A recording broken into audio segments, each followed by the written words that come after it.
जय श्री सीताराम। मैं बार बार अपने वीडियोस के माध्यम से कहते रहता हूं कि नॉनवेज, अंडा, शराब, सिगरेट, टोबैको, अवेश्यावृत्ति, जुआ, सट्टा, लॉटरी, ये सब चीज़ें जो हैं ये कुंडली में बैठे राहु को मजबूत करती है। और यदि कहीं कुंडली में राहु खराब है तो निसंदेह वो राहु जो है वो खराब फल अपने देना शुरू कर देते हैं। लेकिन आज के इस वीडियो में हम बात करने जा रहे हैं प्याज और लहसुन के बारे में। भाई ये सब चीज़ें तो खराब ही हैं, लेकिन प्याज और लहसुन भी कुंडली के राहु को करते हैं मजबूत।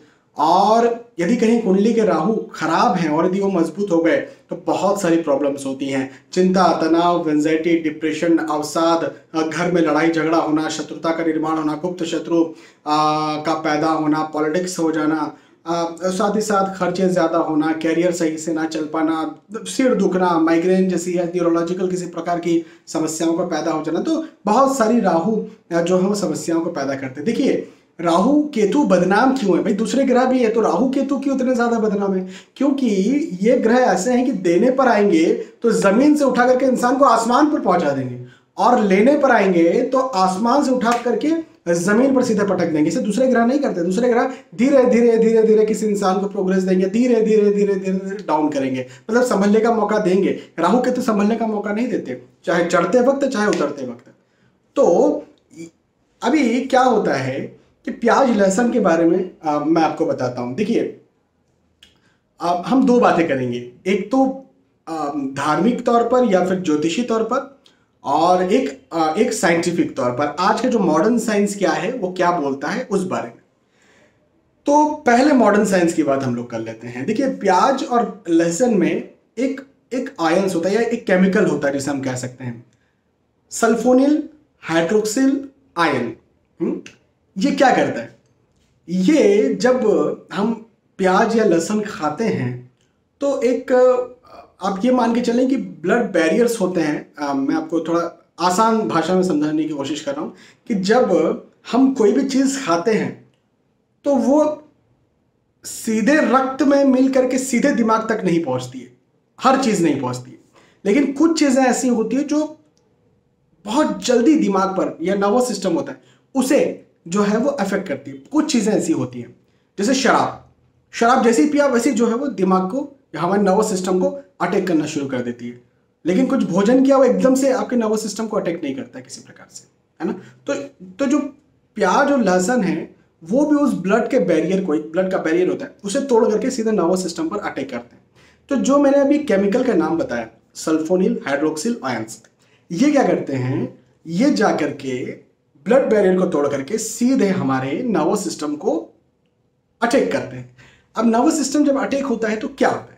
तो यहां पर यह पैदा करता है उत्तेजनाएं। उत्तेजना का मतलब क्या? नशा नहीं पैदा करता, लेकिन मन में एक प्रकार की एक फीलिंग पैदा करता है जो कि शांति वाली फीलिंग तो बिल्कुल नहीं होती, लेकिन अशांति वाली फीलिंग होती है, शॉर्ट टेम्पर्ड वाली फीलिंग होती है, गुस्से वाली फीलिंग होती है, असंतुष्टि वाली फीलिंग होती है। फिजूल की उत्तेजनाओं को पैदा ये कर देता है। और जब फिजूल की उत्तेजनाएं पैदा होती हैं तो निसंदेह है सामान्य जीवन में मतभेद होंगे, आर्ग्यूमेंट्स होंगे।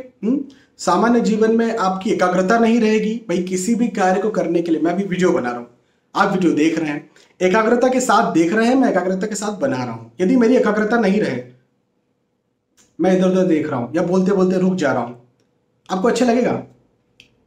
तो ये जो एकाग्रता है इसे भी पूरी तरह से ये जो प्याज और लहसुन है ये अटैक करते हैं। भाई नर्वस सिस्टम से सब कुछ रिलेटेड है, तो उसे ये केमिकल जो है वो अटैक करता है।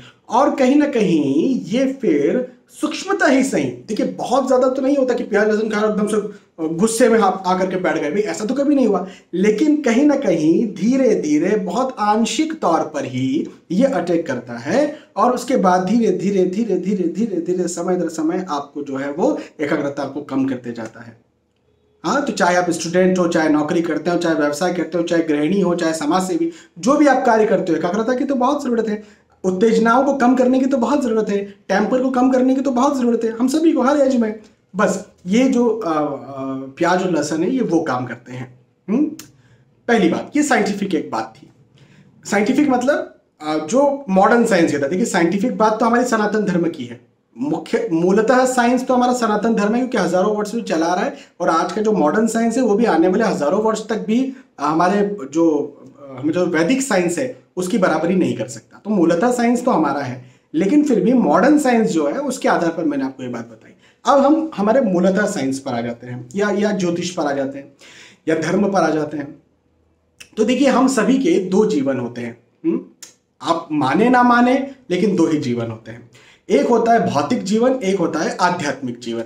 ठीक है, भौतिक जीवन मतलब मेरे पास गाड़ी है, मेरे पास बंगला है, मेरे पास एसी है, मेरे माता पिता सब कुछ है, मेरे पास महंगा मोबाइल है, मेरे पास कैमरा है, मैं जिस कैमरा से वीडियो बना रहा हूँ, आप यूट्यूब पर वीडियो देख रहे हैं, मैंने कपड़े पहने हुए हैं, ये सब भौतिक जीवन है। पीछे ये सब लगा हुआ है, ये सब भौतिक जीवन, आपको ये सब चीजें दिख रही हैं, भौतिक जीवन है, ये भौतिक जीवन है जिसकी बहुत ज्यादा जरूरत है। लेकिन एक है आध्यात्मिक जीवन, और आध्यात्मिक जीवन क्या है? आध्यात्मिक जो जीवन है वो इस भौतिक जीवन के बाद क्या उसका रास्ता है। मैंने ये उदाहरण पहले भी दिया, फिर और उदाहरण देता हूं कि जब हम कहीं होटल में जाते हैं, मान के चले आपने कहीं वैकेशन प्लान किया, कहीं दूर छुट्टी प्लान की, हॉलीडे प्लान किया, आप 7 दिन के लिए किसी होटल में जाते हैं, किसी एक होटल में, वो होटल आपको बहुत अच्छी लगती है, भाई बाहर जा रहे हैं, खाना आ रहा है, खा लो, साफ सफाई करने वाला आ रहा है, अपने को साफ सफाई भी नहीं करना है घर की, बाथरूम की, घर की, अपने बेडशीट्स जमा देता है, अपने कपड़े लेकर के जाता है, इस्त्री करके देता है, जो भी है ना, सर्विस वहाँ पर पूरी मिलती है, स्विमिंग पूल मिल रहा है, तो बड़ा मजा आता है, बड़ा आनंद आता है। लेकिन सच्चाई क्या है? सच्चाई यह है कि हमको जाना है हमारे घर 7 दिन बाद, 8 दिन बाद। उसी प्रकार से आज जो हम यहाँ पर आए हुए हैं, जिंदगी में आए हुए हैं, जिंदगी में जी रहे, जस्ट लाइक अ होटल। हाँ, अभी यहां से हमको कहां जाना है? परमात्मा के पास जाना ना। कौन नहीं जाएगा? जो इस वीडियो को देख रहे हैं, कोई बोलेगा कि मैं अपने घर नहीं जाऊंगा? जाना ही है ना। मैं पैदा हुआ हूं तो मुझे मरना ही है, पक्की बात है। अभी वो मरने के बाद क्या, उसके लिए आध्यात्मिक जीवन है। अभी क्या होता है कि आध्यात्मिक जीवन में शांति, आध्यात्मिक जीवन में एकाग्रता बहुत ज्यादा जरूरी है।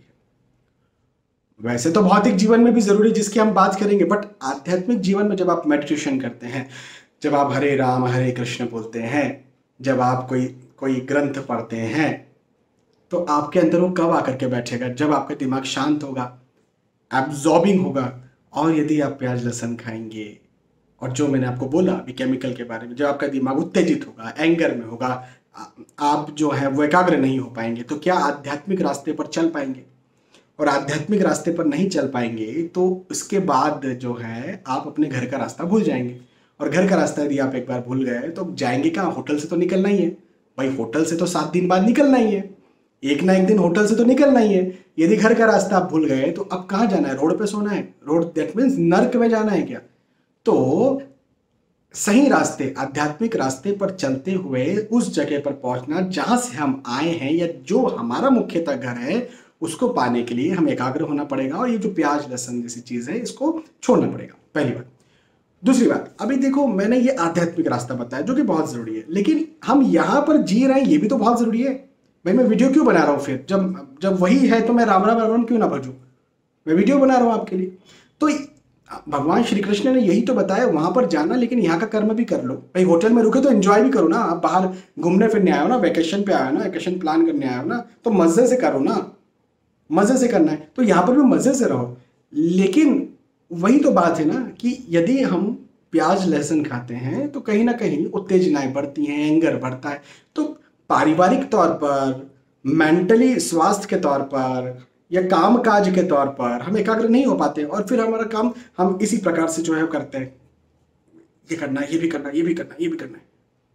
लेकिन शांत चित्त से घर में बात हो, शांत चित्त से मजाक, शांति से बात हो, शांत चित्त से पढ़ाई करे, शांत चित्त से जो है वो हमारा काम करे, तो कितना मजा आएगा।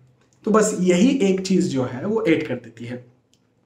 अभी ज्योतिषी बात ऐसी है कि राहु और केतु के बारे में जो पौराणिक कथा है हमारे धर्म में, वो भी मैं आपको सुनाता हूं। भाई देखिए, हर कोई जानते हैं कि समुद्र मंथन हुआ था। समुद्र मंथन जब हुआ तो उनमें से विष निकला, उनमें से अमृत निकला, और बहुत सारी बातें चीजें निकली। तो जो अमृत निकला, तो ऑब्वियसली जो राक्षस थे उन्हें देवता अमृत नहीं देना चाहते थे क्योंकि वो मानव सभ्यता के खिलाफ थे, है ना। तो भगवान विष्णु, भगवान नारायण, मोहिनी का रूप उन्होंने धारण किया, सबको अलग अलग बैठाया। तो आपको सबको पता होगा उसमें राहु जो है राक्षस थे, हाँ? वो छल करके देवताओं में आ गए। और जब उन्होंने अमृत पिया और गले तक ही गया था, थोड़ा सा निकला ही था कि मोहिनी जो कि भगवान विष्णु थे, उन्होंने सुदर्शन चक्र से राहु का गला काट दिया। तो ये पौराणिक कथाओं में कहा जाता है कि जो उसके बाद में जो जब कटा तो हड्डी गिरी और मांसपेशी गिरी, तो हड्डियां जो गिरी उससे बना लहसन। भाई आप लहसन को देखिएगा, सफेद होता है और कहीं ना कहीं कड़क कड़क जैसा हड्डी जैसा होता है, हाँ? तो हड्डियों से जो बना वो लहसन बना, और जो मांसपेशियां कहीं गिरी तो उनसे जो बना वो क्या बना, प्याज बना। तो क्या होता है कि राहु और केतु का प्रतीक है प्याज और लहसुन। तो प्याज और लहसुन जब आप खाते हैं तो कुंडली के राहु और केतु हो जाते हैं मजबूत। अच्छा, केतु भले ही मजबूत ना हो लेकिन राहु तो मजबूत हो जाते हैं, मूलतः वो राहु है। तो जब ये मजबूत हो गए राहु, और यदि कुंडली में कहीं खराब है तो निसंदेह वो खराब ही फल देंगे। अच्छा, कुंडली में यदि राहु अच्छे भी हैं तो भी ये सब चीजें खाएंगे पिएंगे तो भौतिक जगत में तो इंसान की उन्नति होगी। बिल्कुल मैं मानता हूं, बिल्कुल एक्सेप्ट करता हूं मैं इस बात को। बहुत से ऐसे लोग हैं जो नॉनवेज, अंडा, शराब, सिगरेट, टोबैको, वेश्यावृत्ति, जुआ, सट्टा करते हैं और बहुत आगे बढ़ते हैं। भौतिक जगत की बात कर रहा हूं मैं। बहुत पैसा कमाते हैं, बहुत नाम कमाते हैं, मानता हूं मैं, एक्सेप्ट करता हूं इस बात को। लेकिन फिर वही बात हो गई ना घूम फिर करके कि इस होटल को तो आपने अच्छी तरह से एंजॉय कर लिया, जब आप जाएंगे तो फिर क्या, घर जाएंगे, वो घर का रास्ता तो पता ही नहीं, उसके बाद तो फिर सड़क पर ही सोना पड़ेगा। बहुत एंजॉय किया, बहुत अच्छी तरह से एंजॉय किया, लेकिन जब होटल से बाहर निकले तो सड़क का रास्ता दिखा, अब सड़क पर ही सोना है कई समय तक। तो ये क्या बुद्धि का सौदा है क्या? तो चाहे कुंडली के राहु अच्छे हो चाहे खराब हो, मजबूती क्यों किया जाए? या अध्यात्म के रास्ते को क्यों ना अपनाया जाए, जो कि हमारा मुख्य रास्ता है। तो ये वजह है। कुछ मैंने आपको साइंटिफिक, मैंने आपको मॉडर्न साइंस की बात भी बताई, मैंने आपको पौराणिक कथाओं की बात भी बताई, मैंने आपसे कुछ अपने दिल की बात भी की और साझा की। क्या आपको अब, यदि मेरा भी वीडियो आपने पूरा देखा अभी तक, आप यदि इस वीडियो को देख रहे हैं तो मुझे लगता है आपको समझ में आ रहा है और कहीं ना कहीं आप सोच भी रहे हैं, क्या आपको नहीं लगता कि ये सब जो चीजें, नॉनवेज, अंडा, शराब, सिगरेट, टोबैको, वेश्यावृत्ति, जुआ, सट्टा, प्याज, लहसुन, यहां तक कि मैं तो चाय को भी ऐड करूंगा, चाय, कॉफी, जो भी छोटी मोटी नशे की चीजें भी, क्या इन्हें नहीं छोड़ना चाहिए? हाँ, अब एक बात ये भी है कि भाई आजकल का जो लाइफस्टाइल है वो कई बार ऐसा हो चुका है, जैसे आप बाहर जाते हैं, हाँ, कोई व्यक्ति टूरिंग जॉब करता है, बेचारा बाहर ही रहता है, अभी वो क्या करेगा, अभी वो क्या कर सकता है? सही बात है, मेरे ऐसे तो भूखा इंसान रह जाएगा, हाँ, सामान्य भाषा में बोले तो भूखा मर जाएगा इंसान, तो क्या करेगा? तो ठीक है बाबा, मजबूरी में भी खा रहे हैं तो भी उसका किस्मत है, हाँ। लेकिन मेडिटेशन करने का प्रयास करें, उसके उपाय करने का, ज्योतिषी उपाय भी बहुत सारे हो सकते हैं, वो करने का प्रयास करें। लेकिन कोई कहे कि नॉनवेज खाना मेरा या शराब पीना मेरा क्या बोलते हैं, मजबूरी है, तो ऐसी मजबूरी तो कम से कम भारत में मुझे समझ में नहीं आती। भारत के बाहर भी वैसे तो बहुत कम, बट भारत में तो समझ में नहीं आती। तो इन चीज़ों से बचने का प्रयास करें। प्याज लहसुन तो फिर भी ठीक है, प्याज लहसुन तो ठीक है, बट नॉनवेज, अंडा, शराब, सिगरेट, टोबैको से तो बिल्कुल बिल्कुल बिल्कुल बिल्कुल दूर रहे। ठीक है, बहुत बहुत धन्यवाद। पिछले वीडियो में मैंने ये वादा किया था कि मैं प्याज लहसुन के बारे में भी आपसे बात करूंगा, तो कहीं ना कहीं यहाँ पर इस बारे में बात करूँ। बहुत बहुत धन्यवाद। फिर आने वाले वीडियोज़ में मिलते हैं, तब तक के लिए जय श्री सीताराम।